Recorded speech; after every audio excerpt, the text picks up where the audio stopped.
All right, this is Grease Gossman with EnemyTerritory.tv, and I'm sitting here with me. I got a pair of guys from Splash Damage, the developers of Enemy Territory Quake Wars. And why don't we first introduce ourselves, and then you can tell us what you all do at Splash Damage. Okay. I'm Jared Hefty. I'm a senior programmer at Splash Damage. You'll see me in game as JRad, posting on the community forums under the same. And you are pretty rad. I am very rad. Well, don't go too far. Hey, I'm Dave Johnston, and alias Dux, and I'm designer at Splash Damage, doing level design and a bit of game design here and there as I feel like it. On the forums, I'm Dux, and just respond in really unhumorous ways to most posts. It's fantastic. All right. And can you please describe what it takes to release a patch, logistically, and as far as in terms of development and the whole legal process? Because we know that as the patches were coming out, there were some hiccups for ETQW, and so I think the community might be kind of curious to hear a little bit more about what that is. And it doesn't need to be just for Quake Wars. I mean, any game development will do. For Quake Wars, actually, we actually sort of listed on a piece of paper how much work was required, and it filled like an entire A4 sheet. I don't know if you want to go through the stages of that. Yeah, we could do. It's basically we gather all the feedback, internally, from Activision and id and whoever else is testing it on the community forums. What everybody is kind of saying is a big issue or things that are they think could be improved. We roll all that stuff around, prioritize it, figure out what's the best stuff to focus on, set up our time and do that.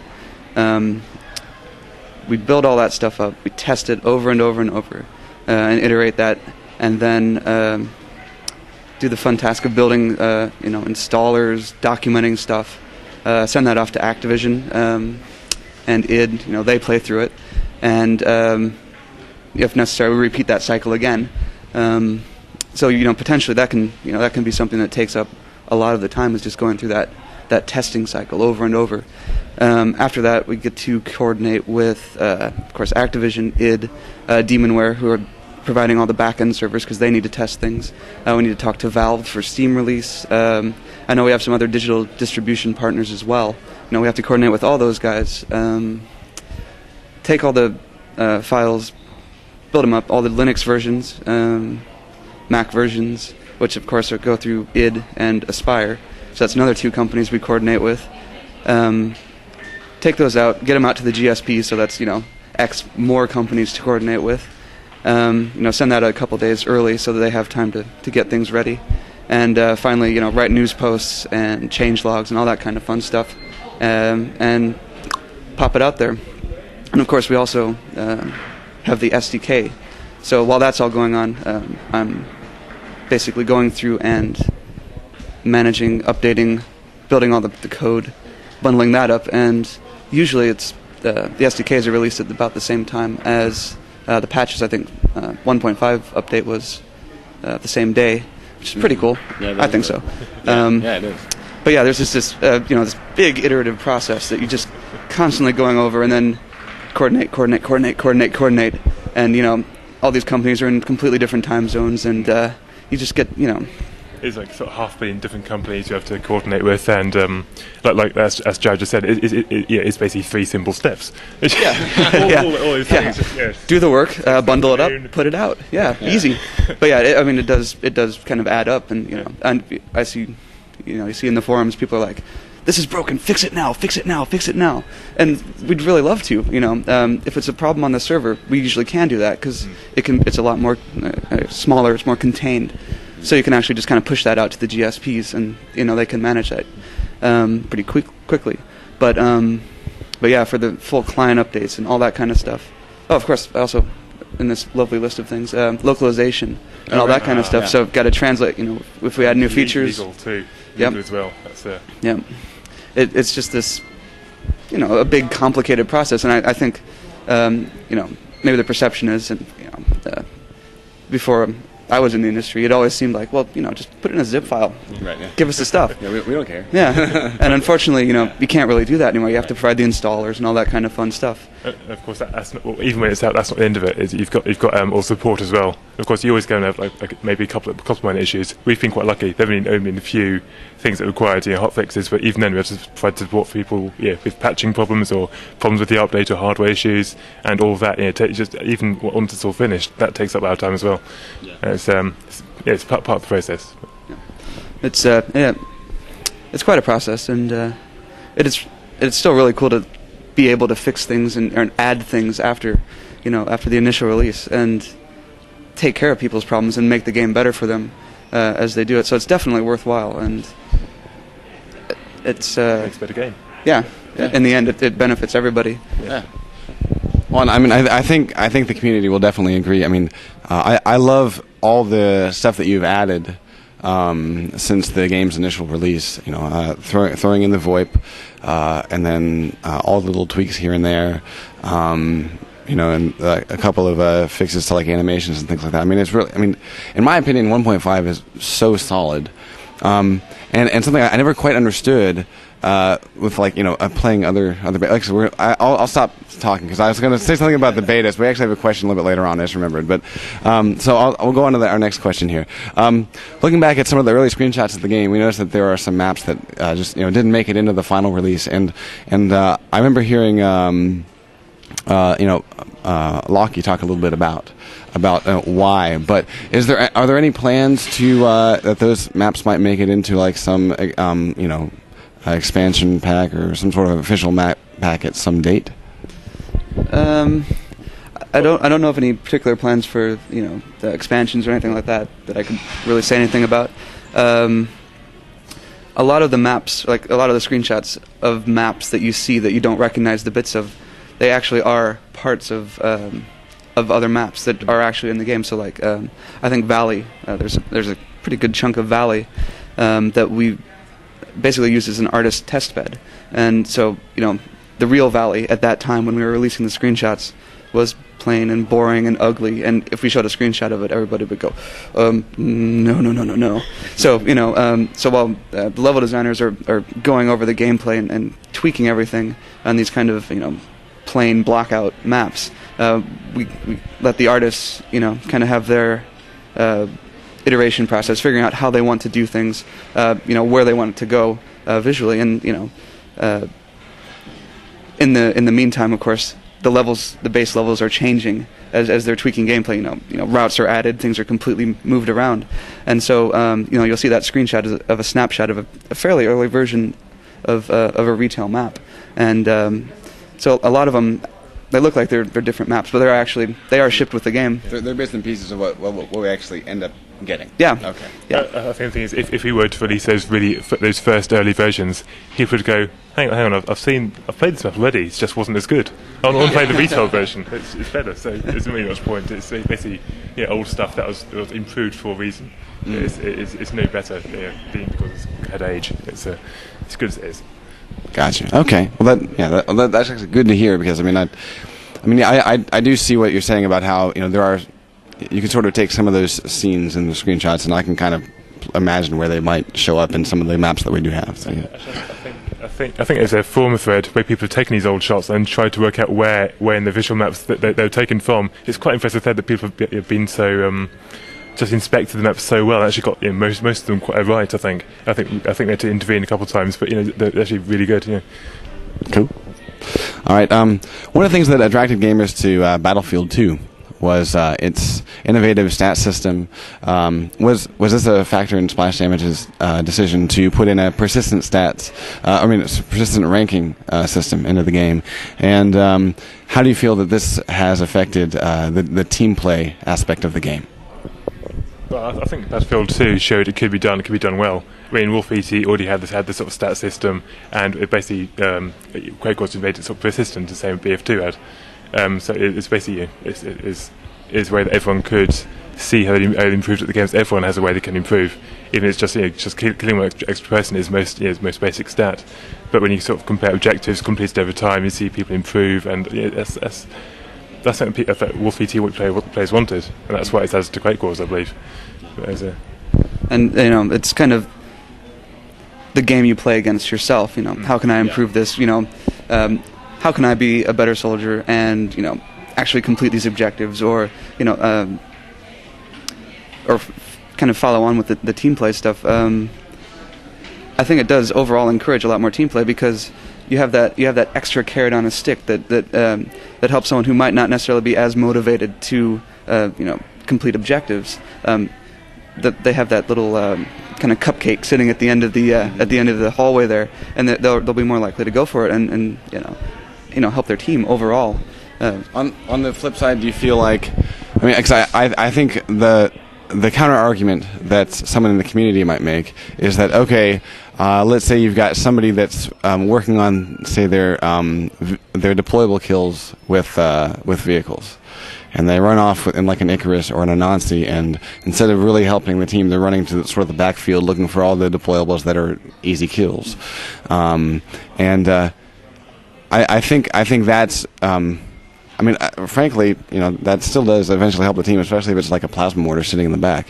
But I think that some people would kind of, make that counter argument. Do you have a response to that type of thinking? I think the stats system was designed to encourage proper gameplay, encourage people to complete objectives. That's why objectives are focused heavily on the stats website.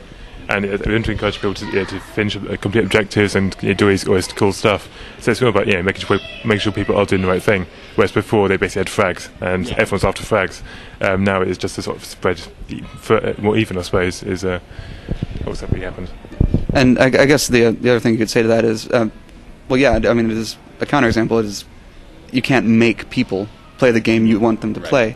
It's we provide the incentive, but you can't make them do that. So if somebody really wants to go off and run around, I don't think the stats are necessarily going to make them any more likely than, say, in a deathmatch game, just kind of running around, screwing around with a friend, at the back end of a map, and you're not helping, say, defend the flag or whatever. Right. So you can always find counterexamples, but I don't think they're really particularly compelling argument against like throwing out the stats or anything like that. Okay. All right. Let's see. Before the game was released, it was touted as a game that would cater to both public and competitive play.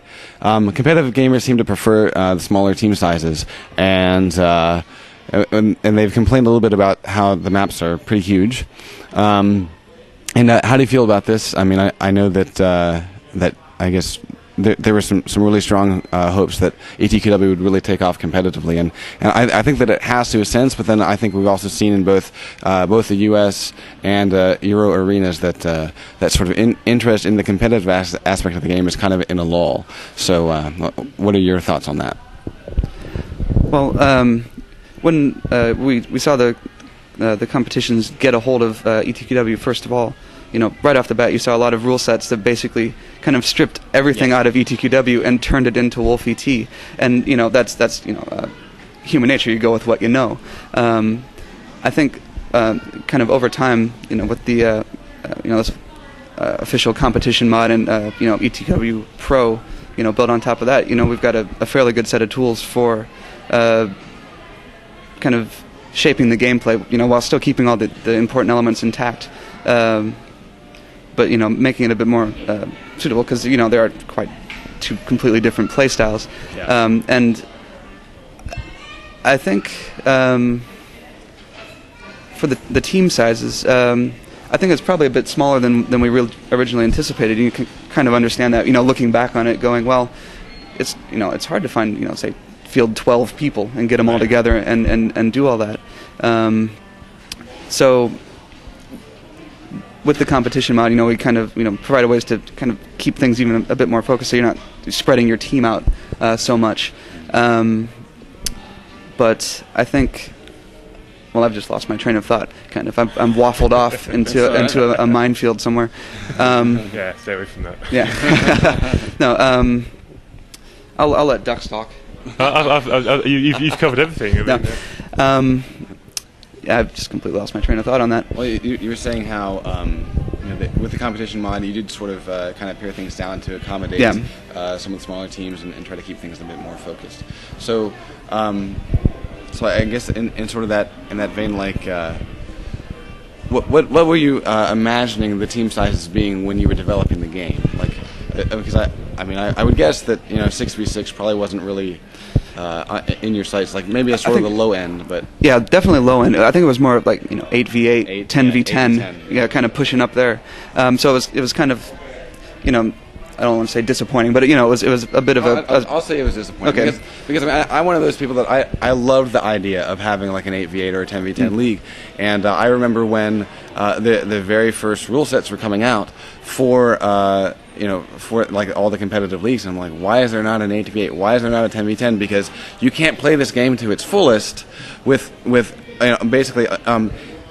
Restricting the flies, restricting the heavies, restricting heavy weapon usage, all those things. Doing that, you cut down the possibilities. Yeah. And all of the what I think really makes ETQW so beautiful is how there's such a balance between all of these things, and that's why I'm on the forums being a cheerleader about the game because I realize that going for for just the 6v6 and having to cut down all those things, like you said, you're turning it into Wolf ET, and that's not what the game is. Yeah. The game isn't designed to be Wolf ET. It's designed to be its very own beast. And so I kind of agree. I guess maybe sort of a lament that leagues haven't really tried larger sizes. So, but oh well.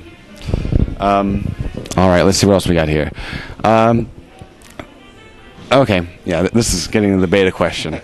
Some gamers see ETQW's open beta as a double-edged sword. And while it surely helped nail down balance issues and tweak the vehicle handling and things like that, a number of gamers seem to think that the betas represented the final product. And they may have been turned off by them. Due to id Software's long record of public betas, was there some pressure to release a beta to the community? And I'll hold off on the last part, unless you've answered some of what I've already asked. Okay. Well, on the pressure thing, that kind of implies that we were maybe we weren't forced to do this. Yeah, we weren't. Beta. Yeah, I mean it wasn't anything like that. I don't think we could. We knew you can't realistically release a multiplayer game like this just blind. You need to have feedback. You need to get it out there, and it's definitely like we released a true beta. It was buggy. It had it was out there for everybody to see, warts and all. And I have to say something because I've beta tested games since like the late '80s. Okay, and actually, I was beta testing games. The same time that I was beta testing ETQW, and like some of your competitors, for example, I was in their beta tests, and their betas. You want to talk about buggy betas, things that don't work, and things that run very poorly on systems. This is what did not make any sense to me. Is that you've got maybe all the hardcore id Software game fans are just snobs or something, but they were expecting it to just work and be perfect and everything. And I'm like, have you even played this beta that's out right now? It's I'm getting 8 frames per second playing this other game, and I'm trying to do a left turn in a vehicle, and it keeps ejecting me out the right side of the car. Not even the key bindings work. But then I walk over and I load up ETQW, and it's pretty solid. So you're saying the ETQW betas had a bunch of bugs, and yes, that's true. The vehicle handling was pretty crappy in the first beta, and there were certainly a lot of texture issues and things like that. But as it goes, gameplay wise, I gotta kind of disagree with you because, like I said, I've played a lot of betas, and ETQW is one of the most solid betas I've played. So for all the shit that you guys got, I really don't think it was really fair because I don't think that the community understood this is a beta. It's supposed to have bugs. It's not. It's kind of feature complete, but. Anyway, I'm sorry. I'm I'm answering your own question. So sorry. that is a sorry. Yeah. We do set it when I say buggy, we just have a really high standard for everything. So the littlest thing, it just really kind of really gets under our skin. We're like, oh man, that could be that could be better. It's just this minor little niggling thing, but it is released under id Software's banner, and they have an incredibly high standard. So I think everybody had quite high expectations for everything, and so every little blemish that showed up, felt like it was this massive horrible issue, I suppose. I think I saw some somewhat cynical comments from particular people who are like, well, this is the demo, this is what they intend to show everybody, and and that's unfortunate. I mean, a demo is when show off the best bits, and a beta isn't designed, isn't going for the best bits. It's going to have all the warts as well. Right. And so, people have to realize it's not a demo. It's not a free game either. Your beta testers are helping make the game better, and it's like a present to them. We give them a free game. They've made a few issues here and there, but yes, it's your opportunity to make us improve the game, make the game you want. It tells us what you think is bad or what you think needs changing, and we'll fix it. It's about improvement.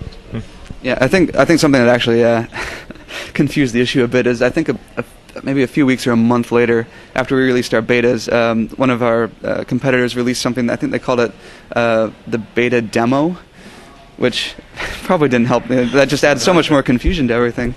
And what kind of expectations do you have of that product? I have no idea. Right. But yeah, like overall, they're fantastic for getting rid of all those little words and getting good feedback on figuring out what we know, but what isn't obvious to a new player. Getting all those fresh eyes on it was definitely invaluable. Things like the warm up mode. You see servers sitting in warm up forever because it's not a big deal in LAN games, and we didn't really notice it. But you get it out there with 10,000 people playing, and don't really know what to do, don't know what's going on, and feedback like that.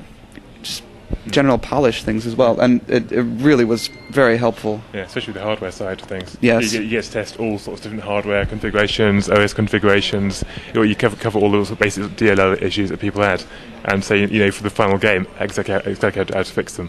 And of course they fixed later betas as well, or especially the major hardware issues. Yeah. And of course no testing facility in the world has the same sort of range of different machines, different configurations that just general people do. So it's unparalleled, really.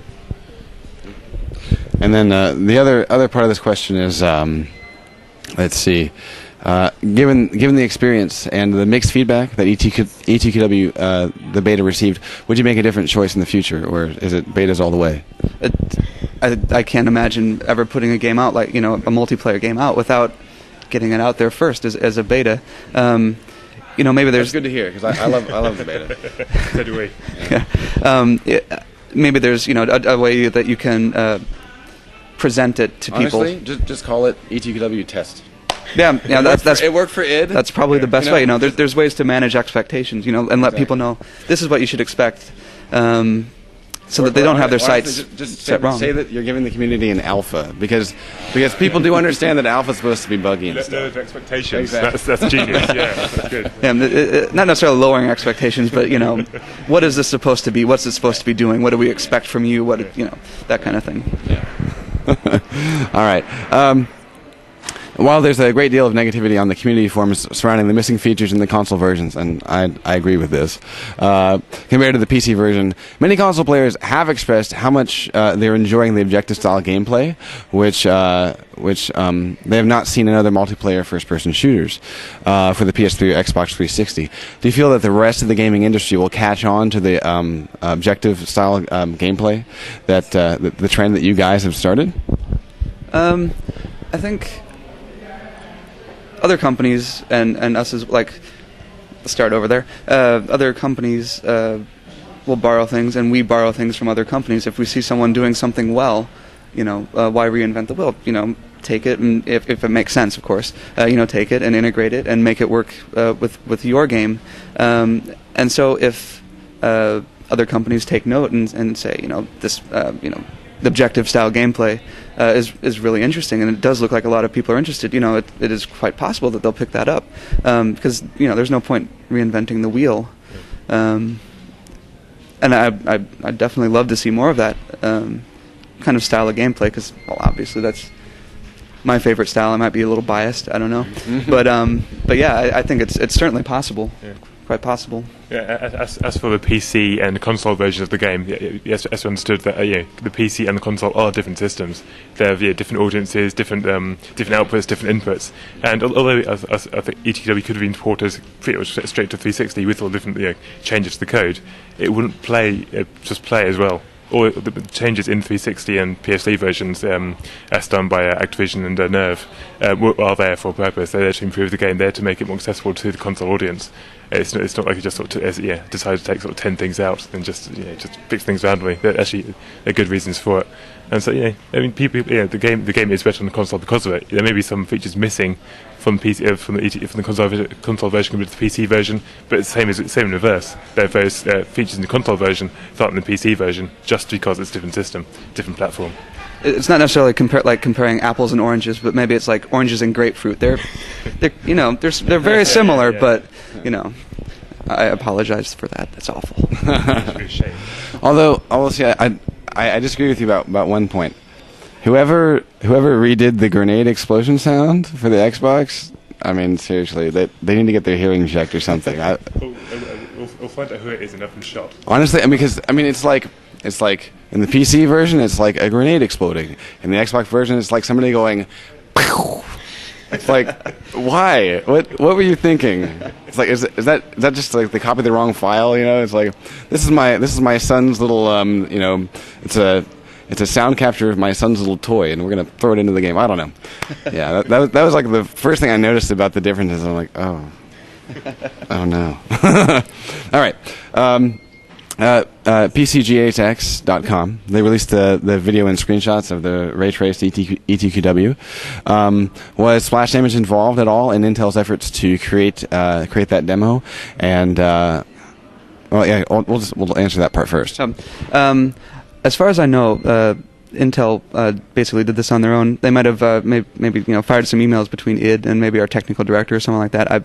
But as far as I know, it was just they kind of went off and said this would be cool. Let's try this, which is very cool. It's been quite a pleasant surprise here that morning. Just going to the news sites and just what's this? Quake was ray traced. We didn't know about this. Just looking at the videos, looking at the screenshots, and just being quite amazed by it. And all these reflections everywhere. It's quite amazing. But yeah. Although I don't think that the community quite understood. I mean, I looked at it and I thought it was really cool, but I don't think the community quite understood like the whole purpose behind what the guy was doing. Like they were expecting it to be like the whole thing is supposed to look magically better, but it's all about reflections, refractions, and that's what he was going for. But anyway. How far in the future do you guys think we might expect to see games utilizing real-time ray tracing in the manner suggested by Daniel Pohl? And this is the caveat that decade, 20 years. I'm not a graphics programmer, but just based on kind of what we've seen, and even based on what John Carmack said a couple of days ago at the keynote, it seems like it's a ways off, and it might not necessarily be this pure ray trace craziness. Maybe Larrabee or something like that will catch on and make all this possible. Pure, beautiful ray tracing, but it doesn't seem like we're going to see anything like that, or even necessarily a hybrid or anything kind of like that for several years. It seems like it's a long ways out. I mean, like Jared, I'm not a graphics programmer either, but I'm a level designer, and so I can say with full confidence 3.1 for 1 years, and then we'll see the first ray trace game. Will be massive. It'll be superb. Right on. All right, let's see. Many gamers feel that the quest to create extremely realistic visuals has caused many developers to lose their touch when it comes to creating fun and interesting gameplay styles. Which, by the way, thank you for not losing your touch. And how do you feel about this, and do you agree or disagree?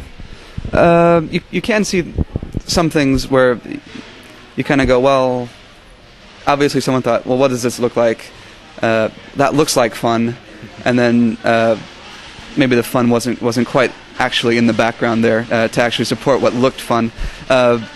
So you can see some particular trends, but I think overall everybody just wants to make a fun game, and it's not necessarily a particular quest for graphics that makes something unfun or it doesn't work. It's just they tried something out and it didn't happen to work. Yeah.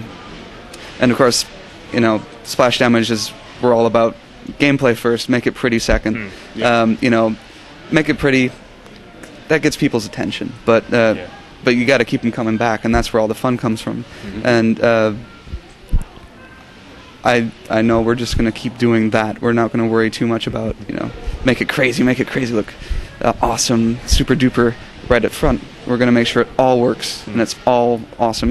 That kind of work we were saying with the the artist test bed's over here, but the constantly changing gameplay stuff's over here, and it is ugly. It doesn't have to be pretty. We just need to evaluate whether it's fun or not. Make it pretty afterwards, because that's the, I shouldn't say easy bit, but that's the, once the gameplay's there, making it pretty is a simpler task. I don't want to sound dismissive. That doesn't sound quite right. I think at SD we definitely sort of think gameplay first, graphics second. But graphics second is very, very close. But you want to look as good as possible, because graphics, something looks beautiful is foot in the door for the game. That's what when people play if the gameplay isn't enough. And the gameplays will keep them there, because once they've got into the game, they just turn all graphics right down to low for maximum speed. They don't care about how pretty it is anymore. They just want to play it. It's just gameplay. Well, I mean, and a lot of people play Quake Wars as if it looks like Quake 3 with mud thrown on it. I mean, it's because like you said, for a lot of hardcore gamers, I would say that it is all about the gameplay. And I will say this, for all the other titles that came out around the same time as ETQW, I played through them once, uninstalled them. ETQW on this machine, the only thing I have on here is Quake Live and ETQW. And I came to QuakeCon, and that's all I haven't had time to play any games. But if I did, then that's all I would play, because that's all that I find fun. And it's like some other games are kind of neat, but they're like totally out of balance. Or some other games are kind of pretty, but they're just not that fun. So kudos to you guys for, in my opinion, kind of keeping your eye on the correct ball, and following your hearts of just making sure that the game is fun, because that doesn't happen as much as it should anymore. Do you have any comments about Splash Damage's recent partnership with Bethesda Softworks? Please. Yeah. That everyone knows they're a publisher for our next title, and can't really say too much about it at this point. But they've been superb so far. Absolutely terrific so far. Just all the support you could possibly want. So I'm really happy. And I know we're going to be doing telling you guys more details about that. In the next the coming months. So publisher is the most that you can let out of the bag so far. Yeah, it's basically whatever's in the press releases is about all I can really say. I got you. I understand. All right. Well, we'll turn off the camera in a few minutes, and we'll pressure you a lot for more info. Is that okay? All right. All right. And let's see. I guess obviously SD is here at QuakeCon. But can we expect? Is there any sneak peeks or announcements from you guys before the end of the event, or are you just here to have fun? We're just hanging out, enjoying all the shows. We're here to be incredibly bright with these wonderful T-shirts, showing off our plumage, and that's about it, really. Okay. Well, that's a great segue in. Well, I'm going to ask this question out of order here. How much trouble would you have gotten into if you did this interview without wearing your orange jerseys? Richard would have killed us. Yeah, Rich, our media director, would have had. As soon as he got back, he was just slit our throats. Because we actually were talking to these guys before we sat down to do this interview in another part of the convention, and they're like, "Yeah, we need to go change. This is gonna be on camera. We need to go change. Yeah, wardroom. Yeah." Okay. And lastly, do you have any shout outs to fellow developers or any members of the community? I'll yell back to everybody at Splash Damage HQ. Hope your football game went well, and we won the world of football. I